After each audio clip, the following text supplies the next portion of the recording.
তোমায় এত খুশি খুশি লাগছে কেন? আর খুশির কারণ হচ্ছে আমাদের কলা গাছে অনেক কলা আর মোচা হচ্ছে, এগুলি বাজারে বিক্রি করে 2 পয়সা করে নেওয়া যায়।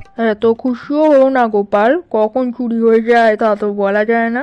হ্যাঁ, আপনার এই বিষয়ে তো অভিজ্ঞতার অভাব নেই। খুব মোচা ঘন্ট খেতে ইচ্ছে করছে।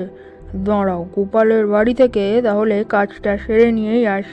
কি হলো গো, মোচাটা চুরি হয়ে গেল গো।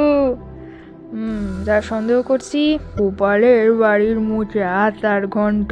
হ্যাঁ, তাড়াতাড়ি নিয়ে এসো গিন্নি। ঠিকই ধরেছি। এবার জোলাপটা মিশিয়ে দিই। জানেন, আমার বাড়ির কলা গাছ থেকে মোচা চুরি হয়ে গেছে। আর তাই তুমি হাসছো? হাসছি এই কারণে, মন্ত্রীমশাই কাল যখন বলল মোচা চুরি হতে পারে আমার বাড়ি থেকে, তখন ভাবলাম চুরি হওয়ার সম্ভাবনা আছে, তাই বাজার থেকে একটা পচা মোচা এনে গাছে ঝুলিয়ে রেখেছিলাম আর আসলটা সরিয়ে রেখে দিয়েছিলাম। নিবি তো নেই, ওই পচাটাই চোর নিয়ে গেছে।